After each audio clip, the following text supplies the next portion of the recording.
palabra me da vida, confío en ti, Señor. En el nombre del Padre, y del Hijo, y del Espíritu Santo. Amén. Muy buenos días. Hoy es viernes 21 de marzo de 2025. Celebramos la memoria de Santa María Francisca de las Cinco Llagas.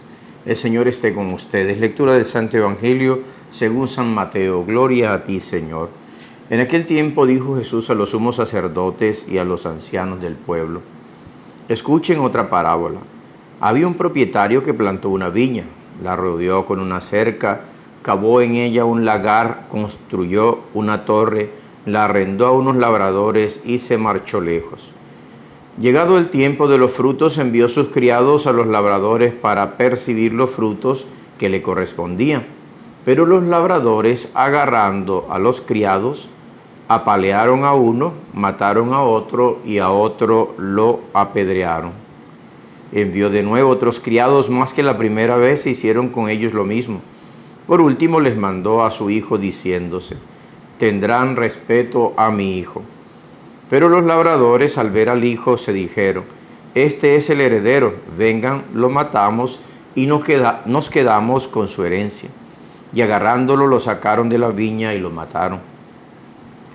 Cuando vuelva el dueño de la viña, ¿qué hará con aquellos labradores? Le contesta: hará morir de mala muerte a esos malvados y arrendará la viña a otros labradores que le entreguen los frutos a su tiempo. Y Jesús les dice: ¿no han leído nunca en la Escritura: la piedra que desecharon los arquitectos es ahora la piedra angular? Es el Señor quien lo ha hecho, ha sido un milagro patente. Por eso les digo que se les quitará a ustedes el reino de Dios y se dará a un pueblo que produzca sus frutos. Los sumos sacerdotes y los fariseos, al oír sus parábolas, comprendieron que hablaba de ellos. Y aunque intentaban echarle mano, temieron a la gente que lo tenía por profeta. Palabra del Señor. Gloria a ti, Señor Jesús. Santa María Francisca de las Cinco Llagas nació en Nápoles, Italia, en 1715. Su padre era un tejedor, hombre de terrible mal genio.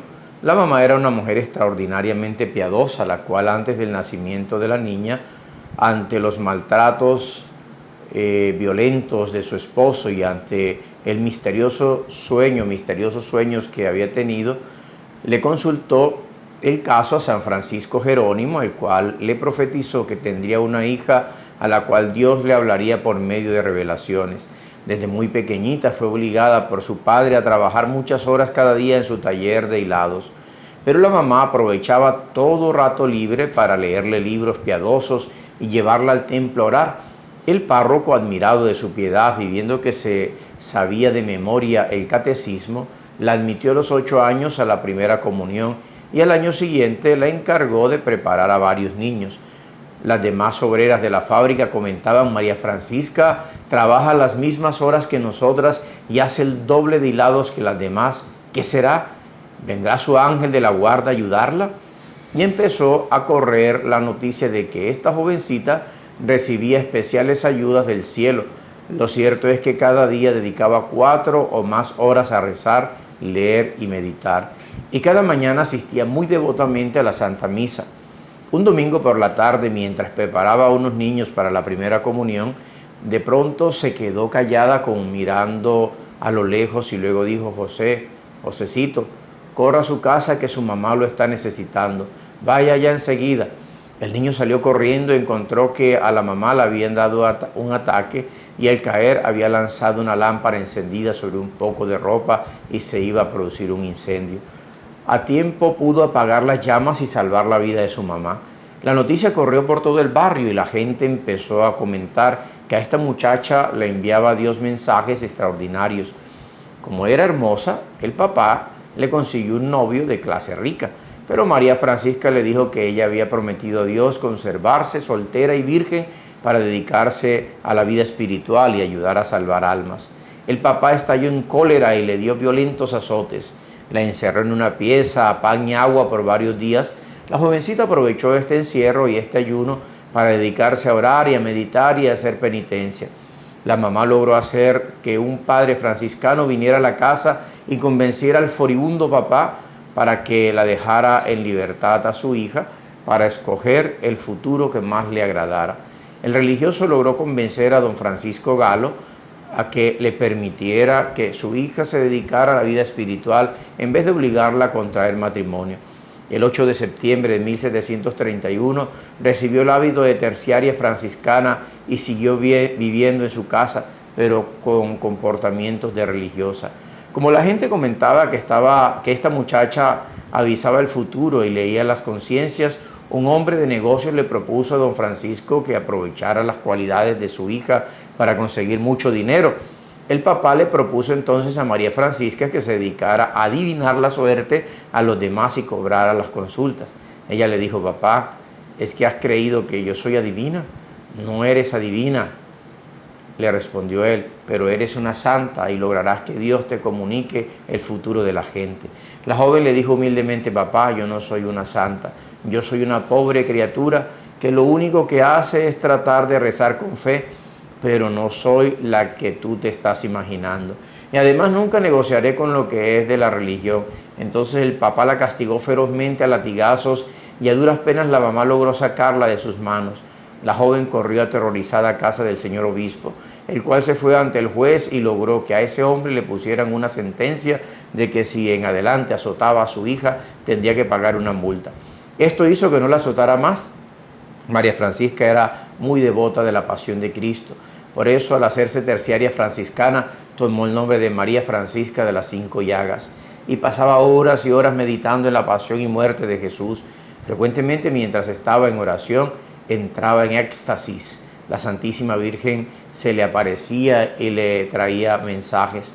Pero también el demonio se le presentaba en forma de perro rabioso que la aterrorizaba. Afortunadamente descubrió que al hacer la señal de la cruz y al pronunciar los nombres de Jesús, José y María, lograba que el demonio saliera huyendo.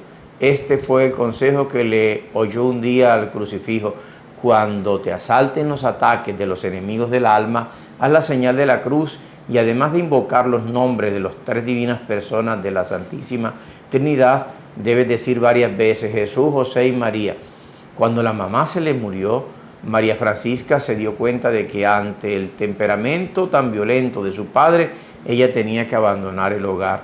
Y un santo sacerdote le permitió que fuera a atenderle la casa cural. Allí estuvo los últimos 38 años de su existencia y ese tiempo le sucedieron muchos hechos misteriosos.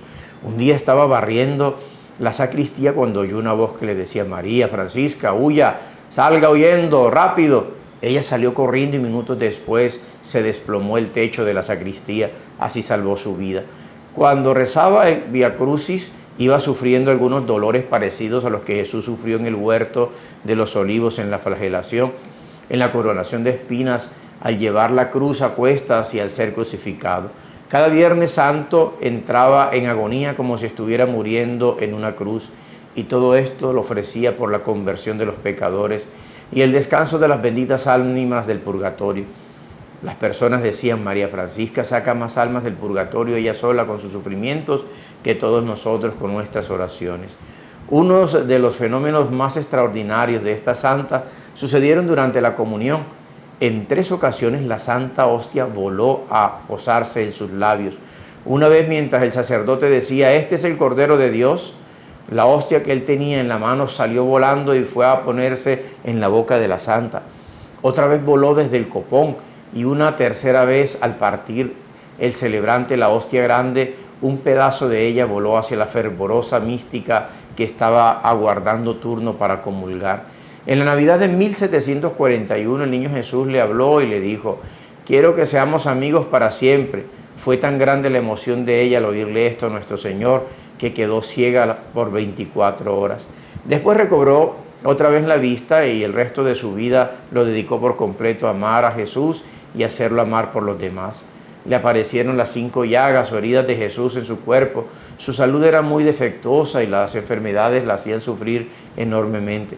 Cuando su padre estaba moribundo, le pidió a Dios que le pasara a ella los dolores que el pobre hombre estaba padeciendo, y así sucedió con espantables sufrimientos para la santa mujer.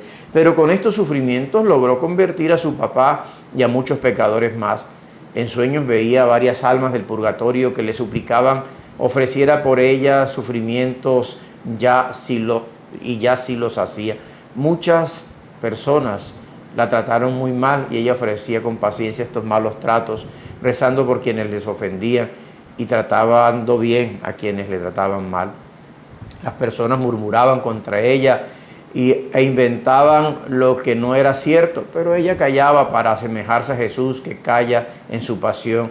A su director espiritual le dijo un día: he sufrido en mi vida todo lo que una persona humana puede sufrir, pero todo ha sido por amor a Dios. Y le añadía: Padre, sean muy bondadosos con las personas que los vienen a consultar, no sean duros con nadie. Anunció que iban a llegar muy pronto unos sufrimientos terribilísimos para la Iglesia Católica, y en aquellos años llegaron las feroces persecuciones de la Revolución Francesa, que ocasionaron tantísimas muertes de católicos.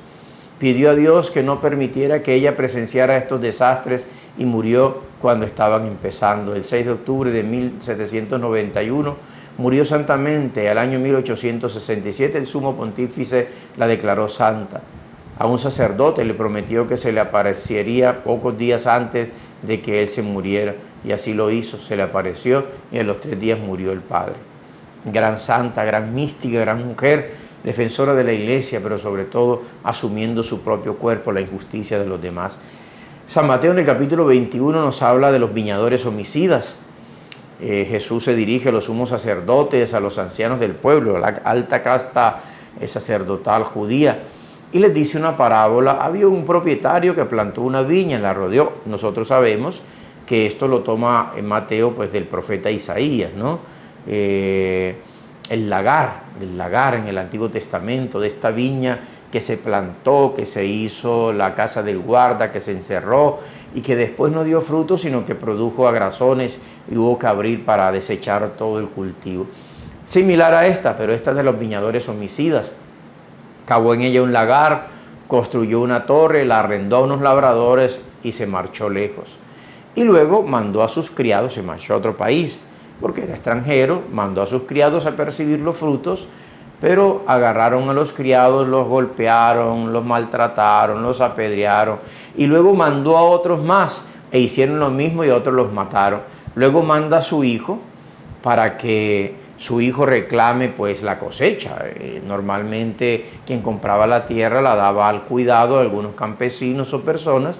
Estos lo cultivaban y partían el 50%, ellos por haber cultivado, por haber sembrado, por haber recogido, y el dueño pues le tocaba el 50% porque era el dueño de la tierra, ¿no? Ahora manda a su hijo y dice: pues a mi hijo lo van a respetar, no le van a hacer daño a mi propio hijo. Y estos, cuando vieron al hijo, dijeron: este es el heredero, si lo matamos, el viejo se muere de pena moral o de anciano y nos quedamos con todo. Y así lo hicieron, lo sacaron fuera de la viña, lo mataron. Y entonces hace la pregunta crucial: cuando venga el dueño de la viña, ¿qué hará con aquellos labradores? Y la gente, que seguramente también nosotros hubiésemos contestado así: los hará morir de mala muerte esos malvados, y le arrendará la viña a otros para percibir sus frutos a su tiempo. Y Jesús le dice: no han leído las Sagradas Escrituras. La piedra que desecharon los arquitectos es la piedra angular. Es el Señor quien lo ha hecho, ha sido un milagro patente. Por eso os digo, se les quitará a ustedes el reino de Dios y se le dará a un pueblo que produzca frutos. ¿De quién habla? De la iglesia, de ustedes y de mí, de nosotros, que somos el nuevo pueblo de Dios, pero no podemos comportarnos como viñadores homicidas, haciendo el mal, persiguiendo, pisoteando, hablando mal de la gente, destruyendo a los otros, haciendo cuanto se nos parece o cuanto nos parece a nosotros. No, tenemos que aceptar a Jesucristo el Señor. Hoy es viernes, segunda semana de Cuaresma, viernes de ayuno, oración, limosna, abstinencia.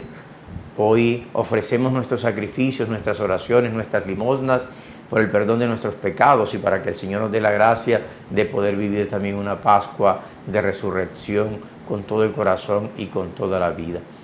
Que el Señor nos dé la gracia de poder vivir también el llamado que nos hace a una vida santa, una vida de penitencia, pero una vida de conversión. Esta penitencia que hagamos hoy, el ayuno, la oración, la limosna y la abstinencia, debe convertirse en acciones. Si yo no soy mejor cada día cuando practico o hago estas prácticas externas, no me servirán de nada. Hoy también tenemos Coronilla de la Misericordia a las 3 de la tarde y a las 5 de la tarde el Santo Vía Crucis. Están cordialmente invitados. Que el Señor los bendiga a todos en el nombre del Padre y del Hijo y del Espíritu Santo. Amén. Feliz día para todos. Tu palabra es eterna, en ella esperaré.